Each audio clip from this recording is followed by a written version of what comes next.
I was reviewing the quarterly report when Daniel walked in without knocking. "Sophia, we're making changes," he said, dropping a file on my desk. "Your position is no longer needed, effective immediately." No warning, no explanation, just like that. I looked up at the man who thought he had just erased me, calm, unshaken. Because what Daniel didn't know, in less than a week, I wouldn't be leaving this company. I'd be taking it back. I was halfway through reviewing the quarterly operations report when the door swung open without warning. Daniel Brooks didn't knock. He never did. Daniel was in his early 40s, tall and lean with a runner's build, always dressed in perfectly tailored suits that seemed designed more to impress than to work in. His dark hair was neatly combed back, not a strand out of place, and his sharp jawline gave him a constant look of control, even when things were slipping beneath the surface. People admired him in meetings, feared him outside of them. He had a reputation for being brilliant, but I knew better. Daniel didn't build things, he repositioned himself on top of them. Ever since the company's original founders stepped away, he had climbed fast, stepping into power during a time of uncertainty. That moment shaped him. It made him decisive, ruthless, and completely intolerant of anyone who didn't mirror his style. "Sophia," he said, his voice clipped as he dropped a thin folder onto my desk. "We need to talk." I leaned back slightly, studying him. "I'm Sophia Carter, 30 years old, director of operations, known for fixing problems before they became disasters. I wasn't loud, I wasn't flashy, but I delivered results, consistently." "Of course," I said calmly, gesturing to the chair across from me. He didn't sit. Instead, he stood there, looming like the room itself belonged to him. "The board has decided to move in a different direction," he continued. "We need leadership that's more forward-facing." For a moment, the words didn't quite land. "You're letting me go?" I asked. A small, controlled smile touched his lips. "Your position is being eliminated, effective immediately." No warning, no discussion. My department had just posted the strongest numbers in 2 years. I knew it. He knew it. "I see," I said, folding my hands together. "And the reason?" Daniel tilted his head, almost impatient. "You're efficient, Sophia, but leadership requires presence, influence, vision." There it was, not about results, about perception. I nodded slowly, keeping my expression neutral. "Understood." His eyes lingered on me as if waiting for something, anger maybe, or collapse. He got neither. "HR will follow up," he said shortly before turning and walking out. The door clicked shut behind him. Silence settled into the room, heavy but strangely calm. My phone buzzed. A message from Lily. My younger sister, 24, impulsive, emotional, everything I wasn't. We hadn't spoken properly in months, not since the argument after our aunt's funeral. "Hey, I know it's been a while, can we talk?" I stared at the screen for a long moment. Then I exhaled slowly and leaned back in my chair. Because the truth was, Daniel thought he had just ended my career. He had no idea. He had just set something much bigger in motion. I didn't go home after leaving the office. Instead, I walked straight into the quiet, polished lobby of Harrington and Blythe, the law firm my family had trusted for decades. The building stood tall in downtown Manhattan, all glass and steel, cold but precise, like the kind of place where life-altering decisions were made without emotion. James Harrington was already waiting for me when I stepped into his office. He was in his late 60s, tall but slightly stooped with age, his silver hair combed neatly back. His eyes, however, were sharp, observant in a way that made you feel like nothing ever escaped him. He had known my aunt for over 30 years, and after her passing, he became the quiet guardian of everything she left behind. "Sophia," he said gently, gesturing for me to sit. "I was wondering when you'd come." I sank into the leather chair across from him, exhaustion finally catching up with me. "You said it was important. I didn't think it would be today." He studied me for a moment, then nodded slowly. "I assume something happened." "I was fired," I said plainly. There was no shock on his face, only confirmation. Then the timing, he said, sliding a sealed envelope across the desk, is exactly as your aunt intended. My aunt, Margaret Carter, had been nothing like Daniel. She was in her early 50s when she passed, elegant, composed, with a quiet authority that never needed to announce itself. She built the company alongside my parents, but unlike them, she stayed behind the scenes. People underestimated her. That was her advantage. A heart condition had forced her to step back years before her death, but it never dulled her clarity. "What is this?" I asked, my fingers resting on the envelope. "Your inheritance," Harrington replied, "but not in the way you expect." I opened it carefully. Inside was a formal document, dense, legal, unmistakably real. At first the words didn't register, then they did. 85% ownership, transferred into a trust, activated today. My breath caught. This has to be wrong. "It isn't," Harrington said calmly. "Your aunt structured it years ago, quietly. She anticipated instability within the company." I read it again, slower this time. "You're telling me," I said, my voice barely above a whisper, "I own the company?" "You control it," he corrected, "entirely." The room felt different suddenly, smaller, heavier. Harrington opened a second folder and slid it toward me. "There's more. She left you something else." Inside was a worn leather journal. I recognized it instantly. That night, I sat alone in my apartment, flipping through its pages. My aunt's handwriting was steady, deliberate, notes on leadership, observations about people, warnings. A company is not numbers, it's people pretending numbers define them. Watch who rises when no one is looking. She had seen it coming, the shift, the decay, and somehow, she had been preparing me all along. I closed the journal slowly, my mind racing. Daniel thought he had taken something from me, but the truth was, I had just been given everything. The next morning, I returned to Harrington's office, but this time I walked in differently. Not as someone recovering from being fired, but as someone who now understood the weight of what she held. The city outside moved the same, taxis rushing past, people buried in their routines. But for me, everything had shifted overnight. James Harrington was already seated, reviewing documents when I entered. He glanced up, studying my expression before giving a small, approving nod. "You've read everything." "I have," I replied, taking the seat across from him. "Now I need to know what comes next." He folded his hands together. "With 85% ownership, you don't ask for permission. You call a shareholder meeting. Legally, you can initiate leadership review immediately." The words felt precise, final. "Then we do it," I said, but quietly. A faint smile crossed his face. "Your aunt would have said the same." For the next 2 hours, we worked through the details. Dates, notices, legal language, everything had to be exact, no room for error. No room for Daniel to maneuver his way out. Harrington drafted the formal request while I reviewed internal reports he had gathered, documents that hinted at deeper issues within the company. Declining morale, budget inconsistencies, patterns I had sensed before but never fully seen. When I left the office, I didn't go home. Instead, I found myself back near the company building, standing across the street, watching people move in and out like nothing had changed. That's when I saw him, Ethan Cole. He was leaning against the side entrance, shoulders slightly hunched, staring down at his phone. Mid-20s, average height, with messy brown hair that looked like he'd run his hands through it too many times. He wore a wrinkled button-down shirt, sleeves rolled up unevenly. Ethan was brilliant, one of the best analysts I'd ever worked with, but he carried himself like someone constantly waiting to be dismissed. I remembered his file.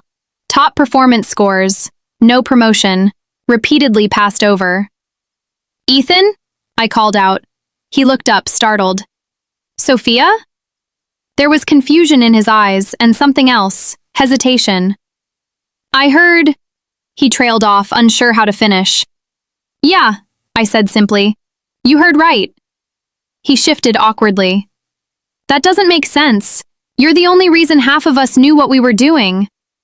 I smiled faintly. I appreciate that. There was a pause before I asked, "How are things inside?" He let out a quiet breath, glancing back at the building. Worse. People don't say it out loud, but everyone knows something's off. Promotions don't make sense. Decisions don't make sense. Have you ever reported it? I asked. He gave a short, humorless laugh.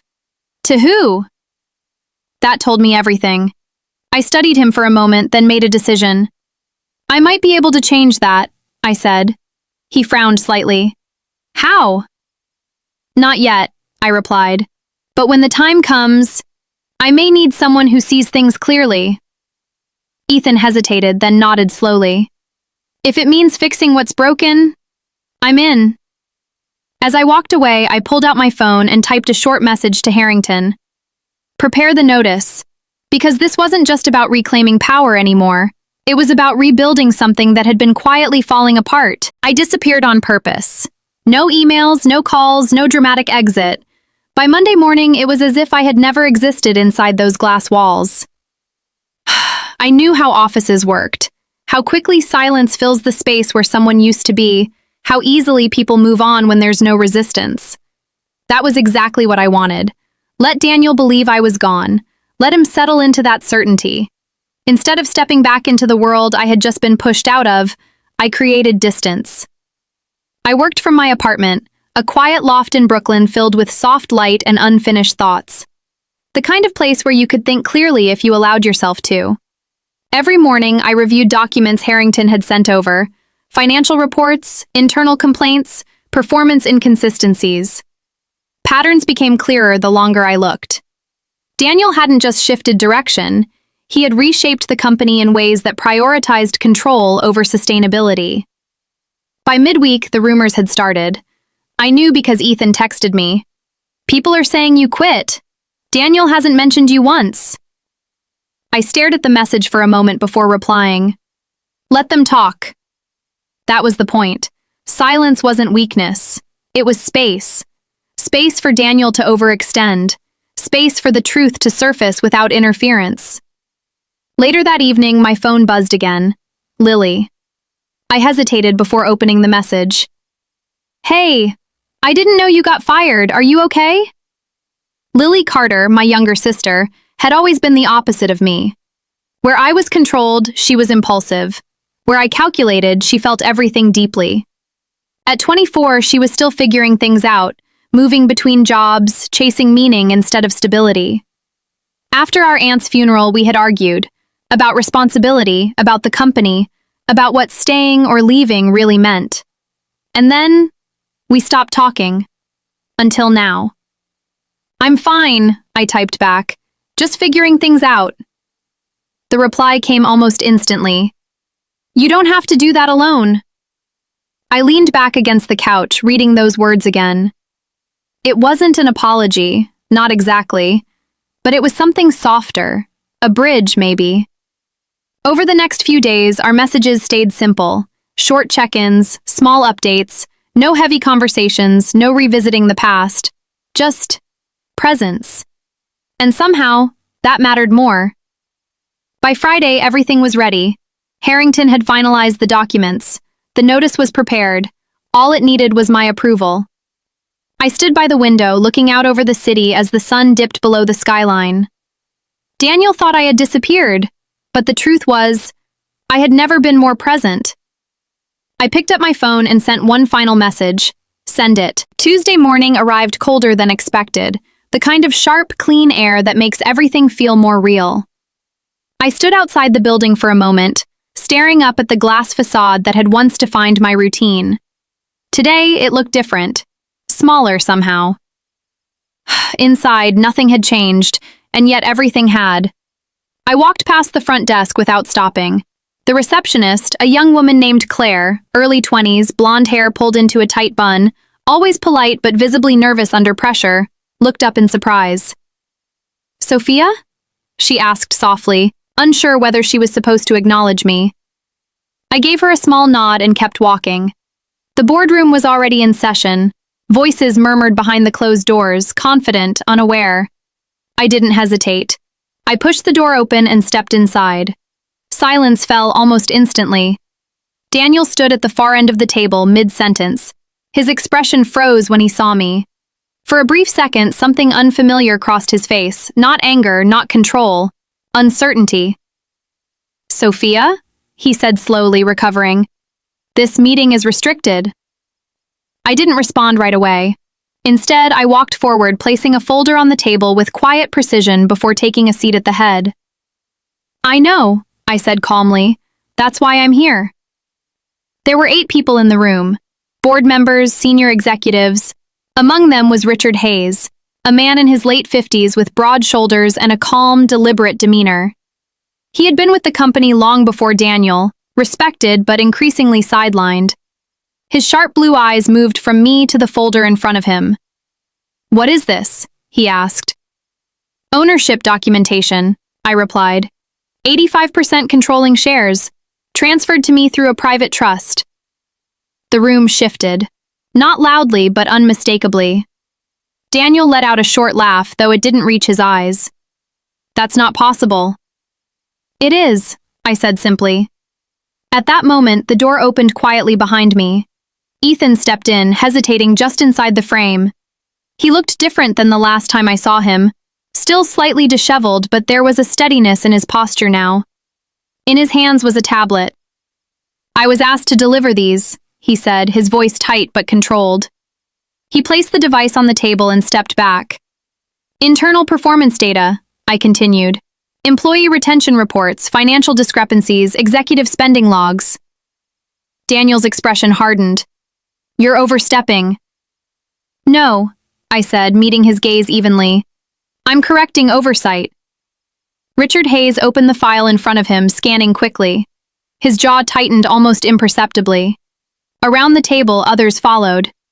Numbers don't argue. They reveal. Ethan stayed silent near the door, but I could feel the shift he helped create. Quiet, precise, necessary. I folded my hands on the table, letting the weight of the moment settle. "For the record," I said calmly, "I'm not here as an employee." I paused, just long enough. "I'm here as the majority owner of this company." No one spoke for several seconds after my words settled into the room. Silence this time wasn't empty. It was heavy with realization. I could see it in their faces, the shift from disbelief to calculation, from uncertainty to awareness. Daniel was the first to break it. "This is ridiculous," he said sharply, stepping forward. His voice was louder now, tighter, the control beginning to crack. "You think you can walk in here with paperwork and just take over?" I didn't raise my voice. I didn't need to. "I don't think," I replied calmly. "I know." I slid another document across the table. "Let's talk about performance." Richard Hayes adjusted his glasses, scanning the report more carefully this time. Beside him sat Emily Carter, no relation despite the name, a board member in her late 40s, tall and sharply dressed, with short auburn hair and a reputation for being brutally honest. She had built her career in corporate restructuring, known for stepping into failing companies and making difficult decisions others avoided. Her eyes narrowed as she read. "These numbers are recent?" "Last 18 months, I confirmed. Employee turnover spikes. Budget reallocations that didn't align with reported growth. Executive bonuses that exceeded projections during declining internal performance." Daniel scoffed. "Selective data, out of context." Ethan shifted slightly near the wall but said nothing. He didn't need to. The data was already speaking. "There's more," I continued. 3 internal complaints filed through HR, all unresolved." Emily looked up. "Why wasn't this escalated?" Daniel's jaw tightened. "Because they weren't substantiated." "That's not what the documentation says," I replied, sliding forward another page. The room grew colder. For the first time, Daniel hesitated. Just a fraction, but enough. Richard leaned back slowly. "Daniel, is any of this inaccurate?" Daniel didn't answer immediately, and in that silence, everything he had built began to fracture. The door opened quietly behind me. I turned slightly. Lily stood there. She looked different than the last time I saw her, still soft around the edges but steadier somehow. Her long brown hair fell loosely over her shoulders, and her eyes, usually uncertain, held something stronger now. Clarity. "I'm sorry I'm late," she said, her voice quieter than the room, but somehow cutting through it. Daniel frowned. "This is a private—" "She's with me," I said simply. Lily stepped closer, her gaze moving across the table before settling on me.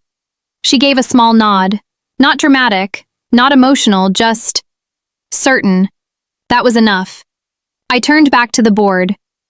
"As majority shareholder," I said, my voice steady, "I am formally calling for the immediate removal of Daniel Brooks as CEO." Daniel laughed again, but it sounded hollow now. "You don't have the authority." "I hold 85% of voting shares," I interrupted. "I don't need approval." Silence. Then Richard exhaled slowly. "The motion stands." That was it. No shouting, no chaos, just a quiet collapse. Daniel looked around the room, searching for support that wasn't there anymore. The confidence was gone. The certainty gone. All that remained was the truth. And it was enough to end everything. The first week after Daniel's removal was quieter than I expected. No dramatic announcements, no sweeping speeches, just a steady shift, like a system finally correcting itself after being pushed too far off balance. I didn't move into the CEO office right away. Instead, I kept my old workspace, walking the floors, listening more than speaking. People didn't need another voice telling them what to do. They needed to be heard again. Emily Carter became one of my earliest allies. Despite her sharp reputation, she worked with precision, not ego. She approached me 2 days after the board meeting, arms crossed, posture straight as ever. "You're not doing this the usual way," she said. "I'm not interested in the usual way," I replied. A faint smirk appeared.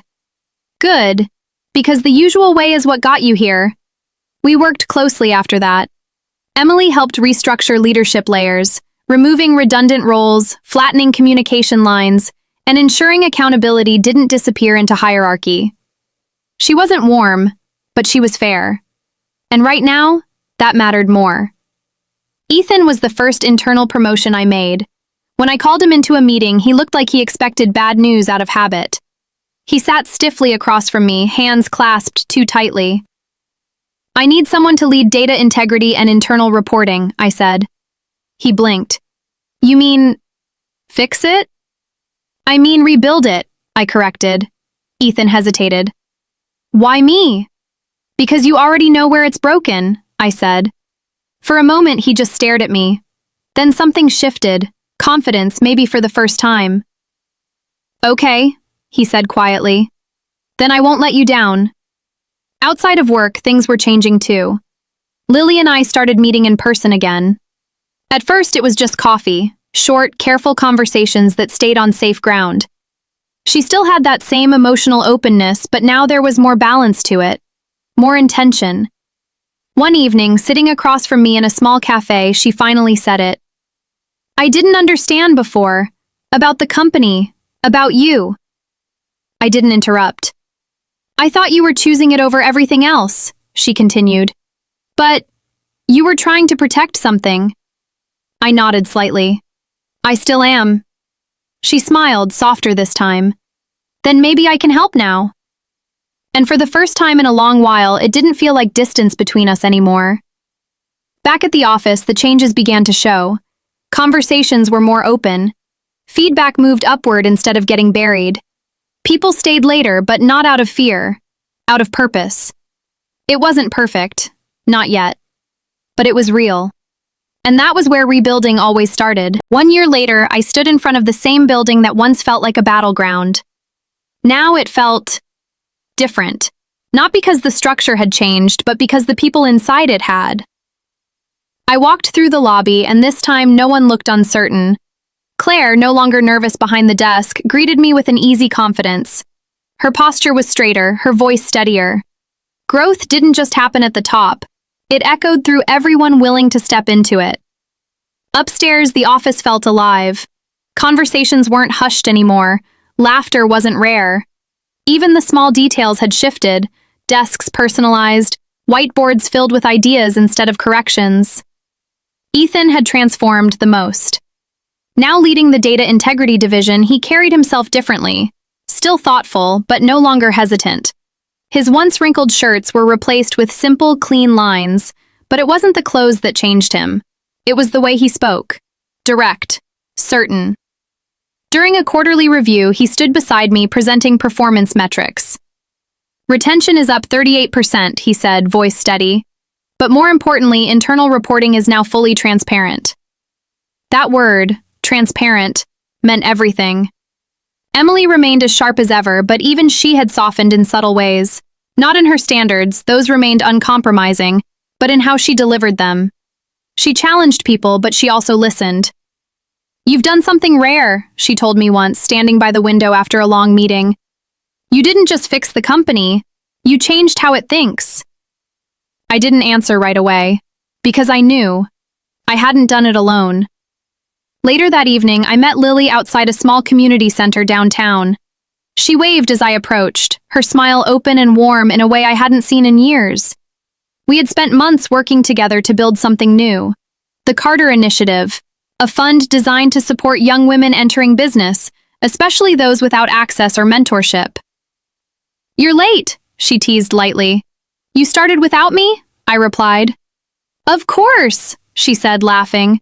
"That's kind of the point." Inside, a group of young women sat waiting, notebooks in hand, eyes full of possibility. Lily had a natural way with people, something I used to misunderstand. Now I saw it for what it was. Strength, just in a different form. As we began the session together, I felt it clearly. This was the legacy my aunt had imagined. Not just ownership, not just control, but impact. Real, lasting change. And for the first time, it didn't feel like something I had to protect alone. It was something we were building, together. So here's the question. If you were in my place, what would you have done? Would you stay silent, wait patiently, and strike at the perfect moment like I did? Or would you confront everything head-on the moment you were treated unfairly? Would you use power to take revenge? Or to rebuild something better for everyone? And be honest, if you suddenly had control of an entire company, would you change the system? Or would the system slowly change you? I want to hear your thoughts. Drop your answer in the comments. There's no right or wrong, only choices. And if this story made you think, even for a second, don't forget to like and subscribe to the channel for more powerful, thought-provoking stories like this. Because the next one might challenge you even more.